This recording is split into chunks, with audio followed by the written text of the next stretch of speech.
Kadang-kadang media itu dicurigai kalau melakukan survei itu bias gitu, ada kepentingan atau pesanan dari perusahaan atau produk. Nah, tapi saya pastikan SWA tidak melakukan itu. Bukan begitu ya, Mbak Eva Ya ya? benar. Nah, itu bisa dijelasin seberapa valid atau katakan dari sisi keabsahan datanya ini atau pendekatan atau profesionalismenya survei ini gimana sih?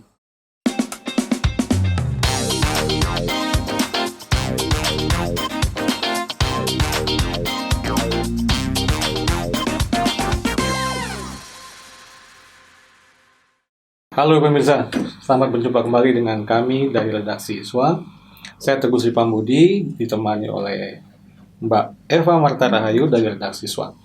Selama kurang lebih 20 menit ke depan, saya akan memandu perbincangan hari ini tentang Indonesia Most Reputable Companies 2024. Jadi ini topik masih hangat sekali. Ini adalah perbincangan atau ulasan tentang perusahaan-perusahaan yang punya reputasi terbaik di Indonesia. Nah, Mbak Eva, hari ini kita akan ngobrol-ngobrol nih. Nah, saya mau tanya nih, sebenarnya apa sih urgensinya SWA mengangkat topik ini?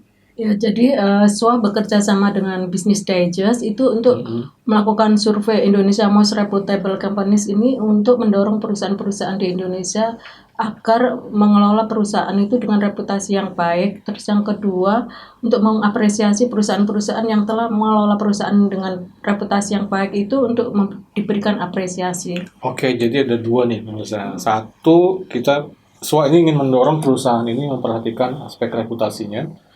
Yang kedua, mengapresiasi. Jadi reputasi ini seperti koin gitu ya. Jadi koin artinya mata uang di zaman modern ini. Jadi kalau perusahaan reputasinya bagus, dia akan mempengaruhi juga kinerja perusahaannya di mata publik.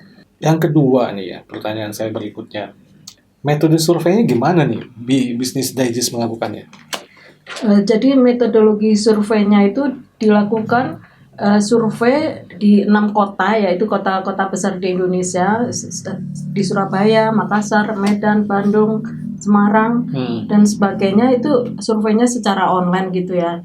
Jadi ada sekitar 5.000 responden, dan responden tersebut adalah laki-laki perempuan usia 21-40 tahun dan pendidikan SMA serta dengan status ekonomi itu ABC gitu.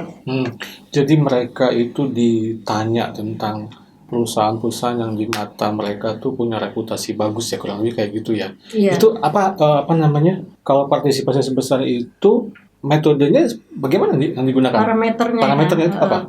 Jadi parameternya itu ada 4. Yang pertama itu untuk dari segi product and services itu memberikan produk atau layanan yang berkualitas tinggi atau high quality product. Terus yang kedua memberikan produk atau layanan yang inovatif. Terus yang kedua adalah parameternya adalah corporate credibility.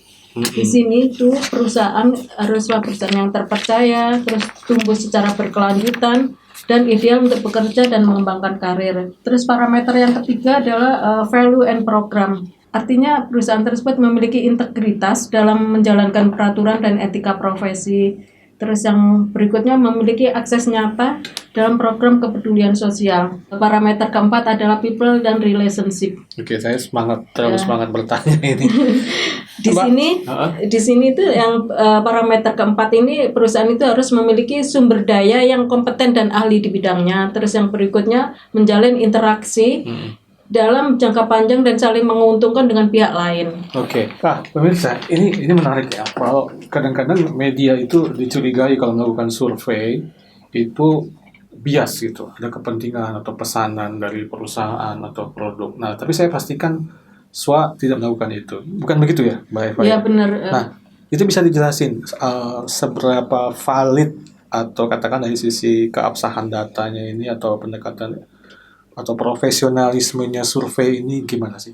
Jadi SWA itu survei ini tidak sekedar survei, karena SWA ini juga ada menghadirkan para dewan juri yang kompeten ya. Mereka itu dari kalangan akademisi dan dari kalangan praktisi SDM. Juri-juri tersebut antara lain adalah Profesor Agus Suhadi sebagai Ketua Dewan Guru Besar Universitas Prasetya Mulia, Bapak Tommy Sujarwadi, Direktur Dinamis Organization Services, terus Dr. Dina Meliana MBA, yang jadi founder atau managing partner dari IDNA Solution, serta Bapak Pongki Pamungkas, Komisaris Astra Finance Group. Oke, jadi memang kalau ciri khas SWA itu kalau melakukan survei itu tidak melakukan sendiri ya. Kita selalu biasanya mengundang orang-orang yang memang profesional, kompeten, punya kapasitas, kapabilitas di bidangnya. Ini untuk mengurangi juga dari bias gitu ya, seperti itu. Nah, saya selalu tertarik kalau survei SWA itu dengan metodologi dan partisipan yang banyak. Nah, itu insight-nya apa nih? Kalau mungkin Mbak Eva bisa jelaskan temuan yang menarik dari survei ini. Kalau berdasarkan dari temuan survei tersebut didapat ada beberapa ya. Salah satunya adalah ternyata bahwa peserta itu dari perusahaan-perusahaan itu tidak hanya unggul secara bisnis, tetapi juga membangun reputasi dengan kuat itu di tengah masyarakat. Para finalis atau peserta ini juga menunjukkan bahwa kemampuan yang luar biasa dalam merumuskan strategi reputasi perusahaan, sekaligus membuktikan bahwa pengelolaan reputasi merupakan elemen penting untuk keberlanjutan usaha. Mereka juga bisa membuktikan bahwa reputasi itu bagi perusahaan adalah sebuah harga mati gitu. Terus beberapa perusahaan bahkan sudah membangun sistem terintegrasi untuk memastikan keberlanjutan services excellent dan continuous improvement pada reputasi perusahaan. Jadi ini kalau dalam membangun reputasi perusahaan itu sebetulnya ya ada 10 faktor yang perlu diperhatikan oleh perusahaan-perusahaan di Indonesia itu. Misalnya ini ya, membangun reputasi mulai dari transparansi, kualitas produk dan layanan, hingga beberapa kepemimpinan yang inspiratif. Selain itu, beberapa finalis itu juga mengelola semua aspek itu dengan baik. Jadi, tetapi memang ada 2 atau 3 gitu yang tidak memenuhi 10 aspek itu, tapi mayoritas itu para juri cukup puas karena para finalis memenuhi dari 10 aspek dari membangun reputasi yang baik. Ada nggak nama perusahaan-perusahaan yang top yang mungkin Mbak Eva bisa kasih tahu 1 sampai 5 katakanlah yang top ini siapa yang punya reputasi paling oke gitu? Ada pasti ya tentu. Selain bisa dilihat di majalah, ini saya bisa sebutkan karena survei ini kan ada 2 yaitu Indonesia Most Reputable Companies Index 2024. Itu ada 11 perusahaan yang berhasil meraih predikat excellent dengan skor 8,25 ke atas.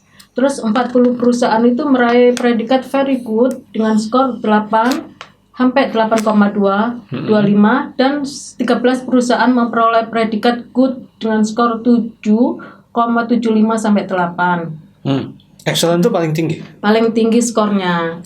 Nah, untuk perusahaan yang predikat dengan excellent itu adalah BCA, PLN, Philips Indonesia, Commercial, Samsung Electronic Indonesia, terus Panasonic Gobel, Kimia Farma, Temposcan, Indomarko, Telkom, terus Rumah Sakit Siloam dan KMN Care. Wah, itu nama-nama top semua ya. Perusahaan besar-besar ya. Artinya sebenarnya kalau Mbak Eva sendiri nih, saya tanya sebagai pribadi ya, nggak kaget ya mereka bisa jadi excellent?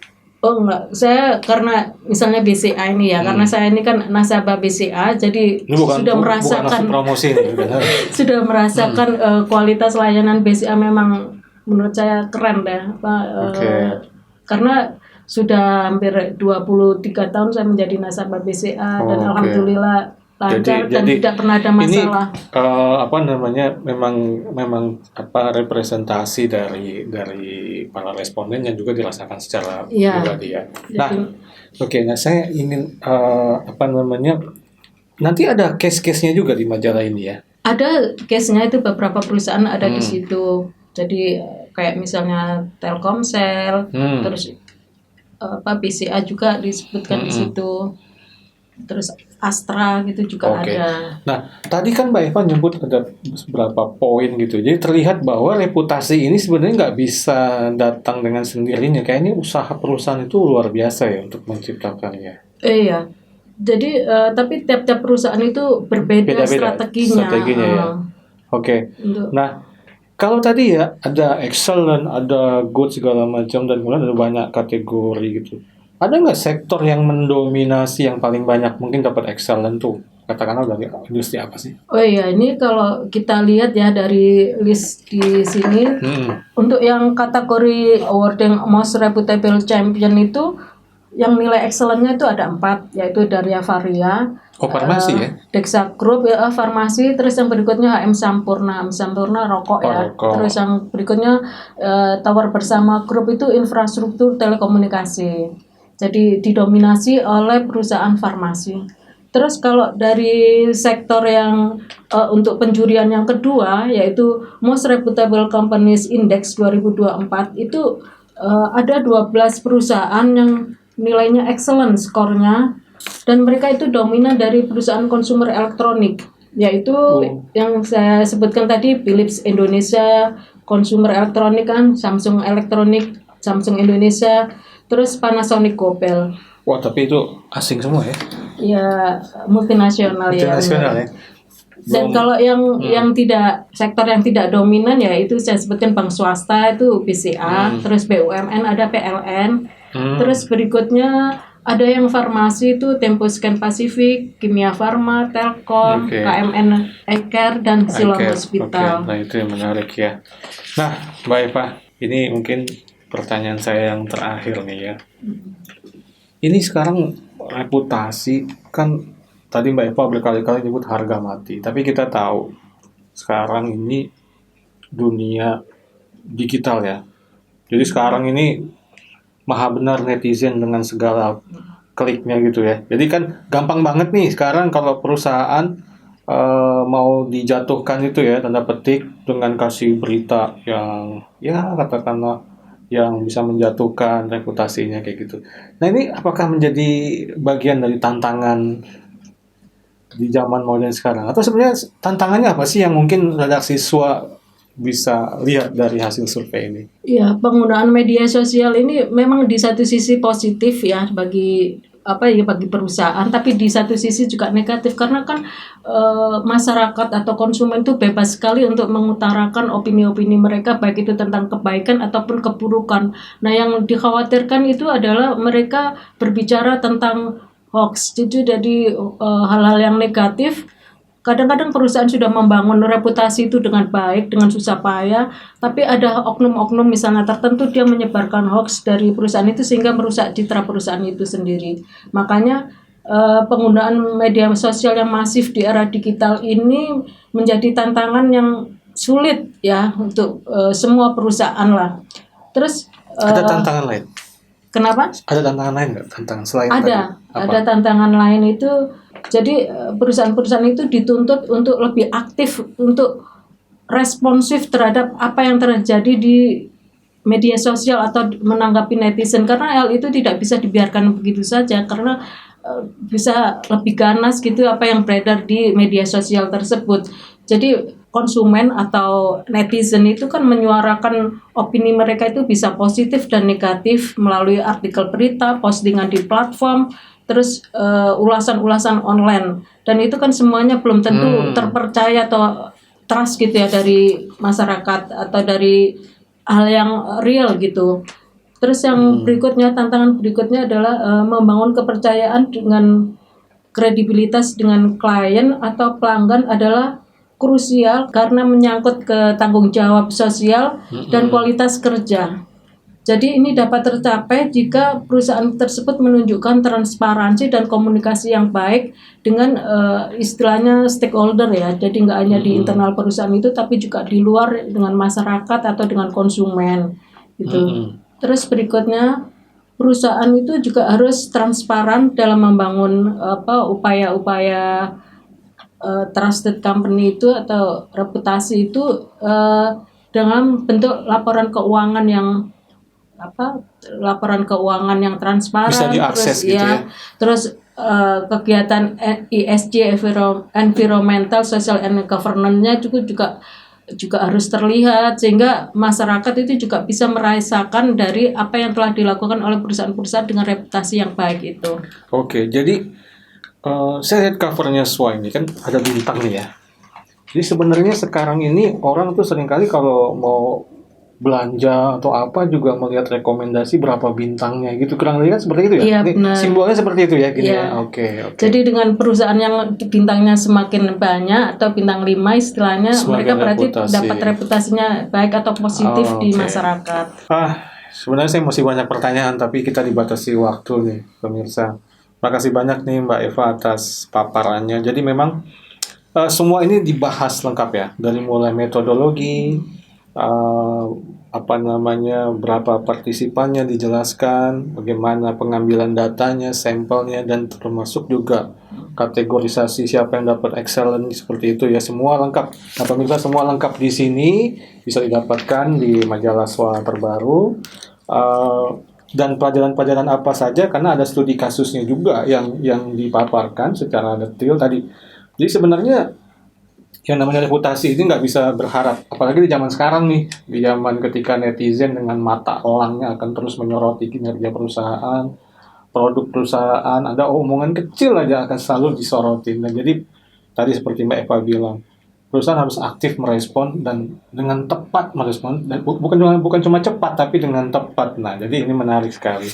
Jadi memang ini adalah mata uang di zaman modern ini. Harga mati katakan seperti itu ya. Iya, satu lagi saya mau menambahkan itu kenapa penting terutama untuk perusahaan-perusahaan publik ya, karena dia sudah go publik itu karena dia akan mempengaruhi harga sahamnya. Jadi Oke. kalau nggak cepat-cepat direspon itu nanti berita-berita hoax itu harga sahamnya jatuh. Susah tuh ngangkat lagi ya. Iya, itu yang pertama. Terus yang kedua, perusahaan-perusahaan itu kalau memiliki reputasi yang baik, dia itu juga akan mencetak suatu kinerja finansial yang bagus juga atau cuan yang baik karena dengan direspon positif oleh stakeholder atau investor, maka otomatis harga sahamnya naik, penjualan juga naik, dan otomatis perusahaan juga untung gitu. Dan diharapkan keuntungan itu dikembalikan lagi ke masyarakat dalam kegiatan ESG itu tadi. Oke, jadi sebenarnya dengan semakin terbuka, transparan, responsibel, sebenarnya itu akan berbalik ke si perusahaan.